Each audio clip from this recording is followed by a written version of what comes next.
What is up, guys? It's Jegster back again, and today I'm going to be showing you how to make something that is so beautiful. It tastes amazing. It is super delish and delicate. Something that you have probably never heard about. Something that you've never even probably been exposed to, and that is, it's called a loaf. Now, a loaf is a term often used from people that have been incarcerated, or this is something that you make while incarcerated. I know that sounds like a weird topic to talk about, but it's just something that usually people that are in the county jail or prisons will make. Don't judge it by the sound of it. I'm telling you, this thing is banging. It's about to be fire. I wish I could send you some once we're done making it so you can taste this and have your mouth blown the freak away. So let's get into it. Today we're making just the normal, standard jailhouse loaf. Let's get right into it right now.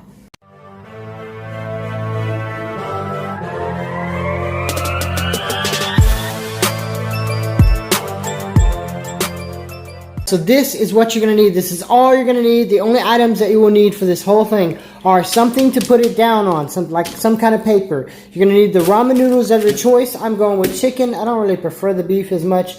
You're going to need some kind of chip source, right? So we got the Tostitos chilies. Now all these things are what's found on the commissary in the jail, so that's why I'm using these particular items in this way. You got your Cheez-Its. Now if you don't have cheese here, the cheese sticks with this, if you can't get that, like your jail doesn't have it or whatever, then you can use Cheez-Its, because usually they got little packs of cheese in there, and these are amazing. They turn into a really cheesy substance. I'm not going to use these today. I just wanted to show you guys what you could use. I'm going to be using the chips here and the meat and cheese sticks along with the ramen noodles. Very simple process. This is all you need, along with some hot water, and I'm going to show you how to get this going. So let's get into it right now. Alright guys, so step one is going to be to smash the noodles. Now, there are lots of ways you can do this.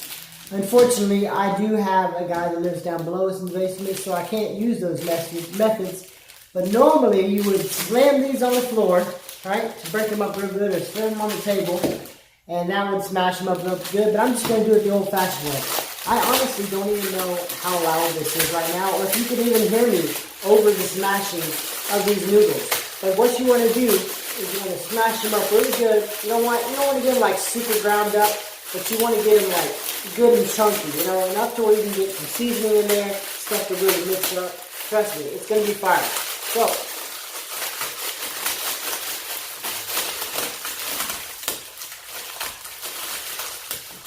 alright, noodles. Well, they busted. That's alright, we're not going to need this bag. It's going to go on here anyway. So the noodles, now that they're all busted up and decent, you want to pour that out. Just pour it out on the table. So that is step one, right? Break up the noodles, get that going. Next, you want to start smashing these bad boys here. So I'm going to go ahead and smash these up, and then we'll move on to the meat, right? Now, I went ahead and took what I needed and left it in the bag. But I took out what I needed and put it in sandwich bags that I want to keep for later, because I'm not going to need all that for this. I'm only making a single person loaf. Now, just know, you can do this, right? You can do this in such a big measure. I used to do this every Friday when commissary hit for my whole cell. It was all 7 of us. We just put it all out like this, put all the ingredients in, mix it on top of a bunk or something, and make this bad boy a super supreme buffet loaf, for the whole cell.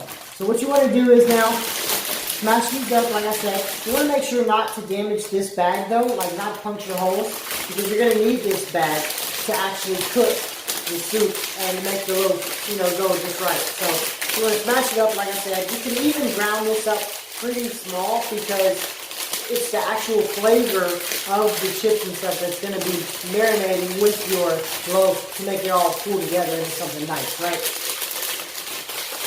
So as you guys can see here, I ground them up pretty good. They're pretty ground up. It's not like super tiny, but it is something. So you want to go ahead and mix that, right?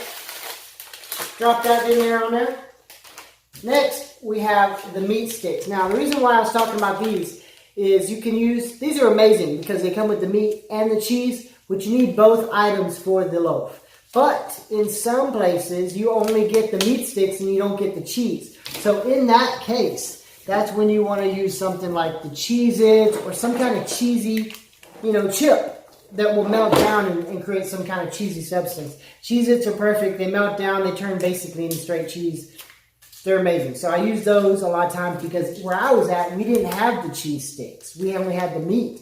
And so when I got to prison later, we had the cheese and everything. You know, they got everything there. You got a full kitchen there if needed, if you know somebody that works in the kitchen. Luckily, I worked in the kitchen, so I could make bangers all day.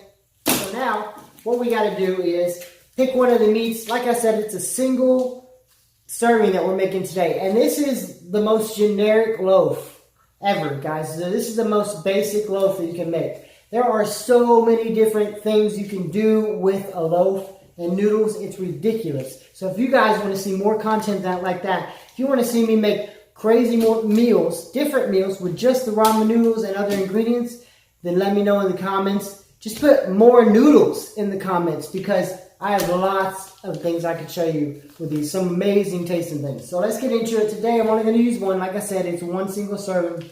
And I'm going to use the yellow cheese because when it all melts down, it's going to look a lot better with the yellow cheese. And the sausage is banging too because the two sausages are beef and cheese. And then we got pepperoni and cheese with the two different cheeses. But I want the beef, right? So I'm going to cut that up for you real quick and show you what that's like. All right, you can see it's good. It's all mixed up now. It's good, right? So now we're going to put it in the bag and move on to the second phase of this loaf cooking.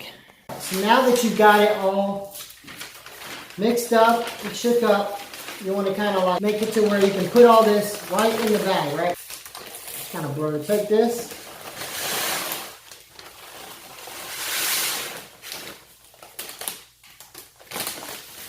All right, now you see it's all mixed up in there, right? So then, second to last step, you want to take your seasoning. That's where the seasoning comes in, right? And it seems like a simple process, and it is.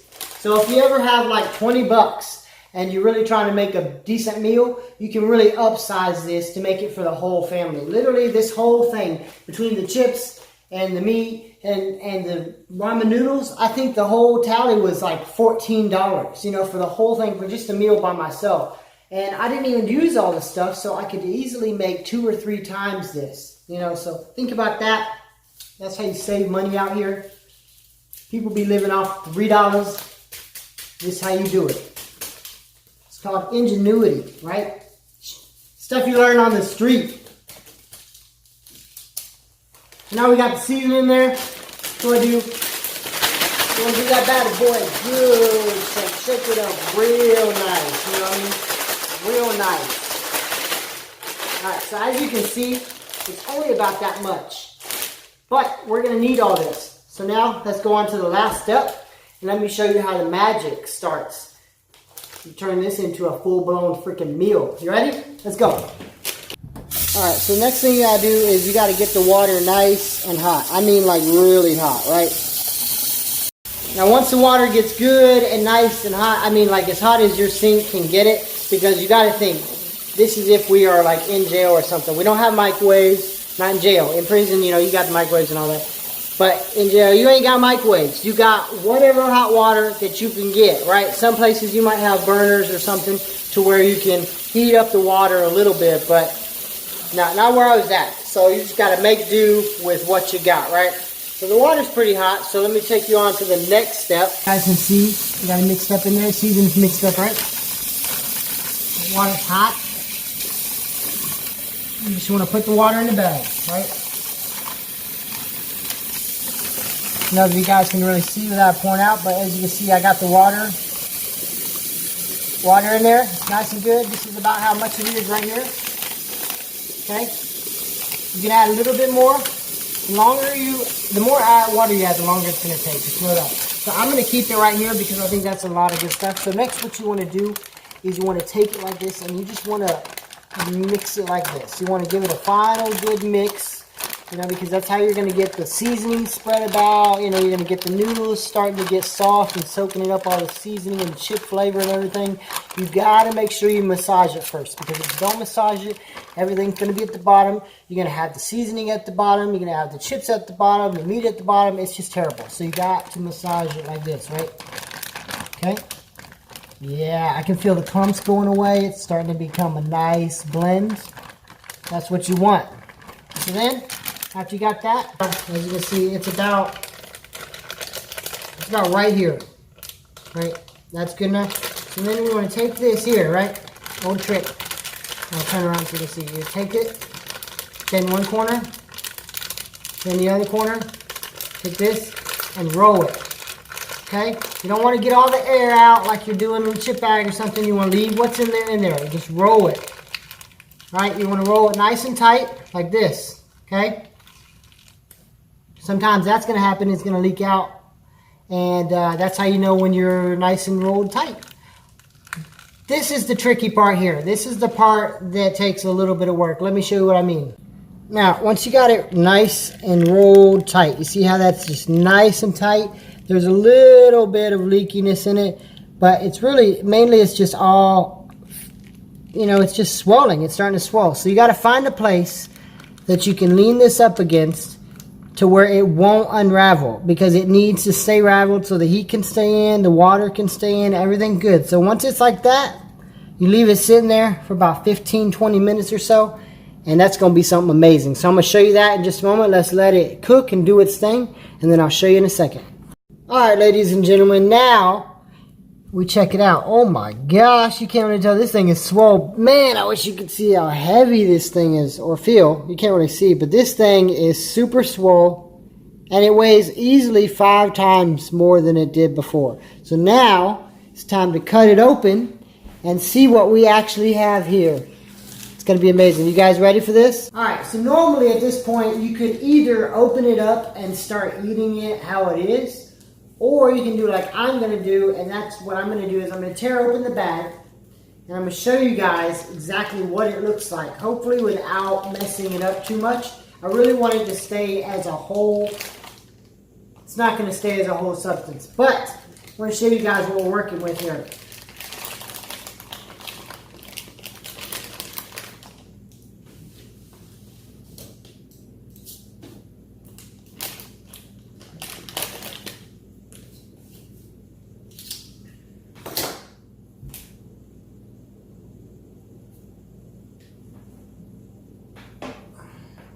So after you've torn it, right, you don't have to keep this bag because you can use other bags next time you make another one.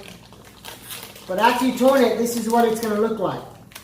Alright guys, so this is it. This is all the ingredients. This is how it turned out. It did not stay together like I wanted it, but it is still freaking beautiful. I cannot believe that it turned out so good. And this, like I said, don't judge it. Don't judge it by its looks, guys. This is something amazing. Now, let's go on to the last step and how to prepare it. Let's try it out. I'm just going to try it out real quick, see how good it is. Oh my God. Bro, I hate to say this, but this brings back so many freaking memories. Oh my God. That is so freaking banging, guys. You just don't even know. I'm going to eat all this. So what you do next, you need your bowl. You take your bowl and try to get as much as you can in the bowl. Now in jail, we got these plastic bowls similar to this, and they got a lid. So you take it, and you probably order like 2 or 3 bowls off commissary so you'd have them for your whole stay. And you fill this up into 2 bowls, you know, so you eat one now and eat one later when you're really hungry in the middle of the night, because usually dinner time is like anywhere from 5 to 7. And you got to go all the way to the next day at like 7 before you get anything. So you always want to be saving anything you can. Fun fact, on my back, it's not actually finished, as much as I hate to admit it, but the word survivor, planned on getting finished one day, tattooed on my back. I got the S and the U, so they used to call me Boy Named Sue. But the reason why I got that was because one of the cellies, one of the mates that I was celled with, he was really cool. And he was a black dude, a big old black dude, man. He was really awesome, and he actually taught me a lot of things. He was like in his 40s. I think his name was Keys. And he used to call me Survivor Man. He said, you're the little Survivor Man, because you're always saving food and just making it last and making meals out of nothing, you know. So I just call you Survivor Man, and that's kind of what stuck with me. So I've always been a survivor in my life, and this is just another step, another thing. So I used to make something like this, and then I would split it with a sale every Friday. Like, you see how big this is. Imagine the size of a bed, okay? A long single bed, right?